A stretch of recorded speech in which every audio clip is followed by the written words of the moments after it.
আসসালামু আলাইকুম, সবাই কেমন আছেন? দেশ ও দেশের বাইরে যে যেখান থেকে এই মুহূর্তে আমার ভিডিওটা দেখতেছেন সবাইকে ভালোবাসা এবং অভিনন্দন। প্রতিনিয়ত জেনে থাকবেন যে আমি আপডেট দিকে জানি বাড়ি যা আসতে ছাড়া লাগবে। যদি ভিডিও করে ভালো লাগে অবশ্যই লাইক কমেন্ট সাবস্ক্রাইব করে পাশে থাকবেন নতুন নতুন ভিডিও পাওয়ার জন্য। আর আপনারা কে কোথা থেকে দেখতেছেন অবশ্যই কমেন্টের মাধ্যমে জানাবেন। আজকেও পেঁয়াজ রসুন ধানের কীরকম দাম গেল অবশ্যই কমেন্টের মাধ্যমে জানানোর চেষ্টা করবেন। আপনাদের হাটে আমার হাতে কীরকম দাম গেলো আমরা কৃষকদের সাথে কথা বলে জানবো।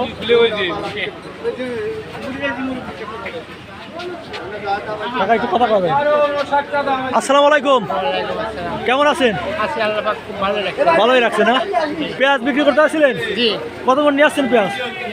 58 কেজি আনছিলাম। 58 কেজি। আজকে কিরকম পরিমাণ দাম দেখতেছেন? এই 1100 বেচলাম আমি। 1100 বাজার গেল। 1100 দেখলেন, উপর বাজার মনে হয় না 1100 আছে। 1100 এইরকম দাম থাকলে পরে কি আসলে কৃষক বাঁচবে মনে হয়? কৃষকের গলা টিনকে মারি দিয়ে যাবে কারণ আর বাসা এবার কৃষকের আর জান নাই হাতে। 1 কেজির দাম তো এমনিতে 50 টাকা করে পড়ছে। কৃষক কতদিন হাট ফেল হয়? 1 কেজি পেঁয়াজের দাম এমনিতে 50 টাকা। 50 টাকা পড়ছে খরচে। আর বিক্রি হচ্ছে কি 25 টাকা না 25 টাকা করে? দাম শুনতে পারেন। এক বিঘে কিরকম পরিমাণ খরচ যায় কাকা? কত টাকা? সর্বনিম্ন 40,000 টাকা খরচ হয় সর্বনিম্ন। এটা তো নিজস্ব যাবে তাদের আর যাবে। আর যারা 1 বিঘে 20,000 টাকা যে রায় 25,000 টাকা রায় তাদের আরো বেশি পড়ে 60,000 65,000 পড়ে যায়। 65,000 করে পড়ে যায়।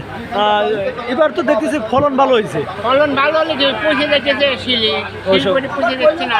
পেঁয়াজ পচার কারণ কি শিল? শিলের জন্য মানে বৃষ্টি উঠানোর আগে একটু শিল পড়ছিল ওই শিলের জন্য।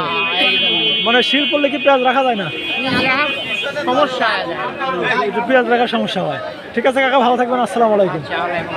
আমরা আসলে কথা বললাম কৃষকের সাথে। পেঁয়াজ আসলে শিল পড়লে রাখা মুশকিল। পেঁয়াজ সঙ্গে রাখা যাচ্ছে না, খুবই কম। যে রকম পরিমাণ পচতেছে এখনই পেঁয়াজ সিজন শেষে আসলে আরও দেখা যাচ্ছে ঘাটতি পড়ে যাবে বাংলাদেশে পেঁয়াজ।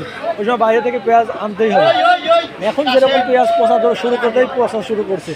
কারণ হিসেবে একটাই দেখতেছে, সেটা হচ্ছে বৃষ্টি এবং শিলাবৃষ্টি। যদি আমার ভিডিও কোনো ভালো লাগে অবশ্যই লাইক কমেন্ট সাবস্ক্রাইব করে পাশে থাকবেন। নতুন নতুন ভিডিও পাওয়ার জন্য আপনাকে কোথা থেকে দেখতেছেন অবশ্যই কমেন্টের মাধ্যমে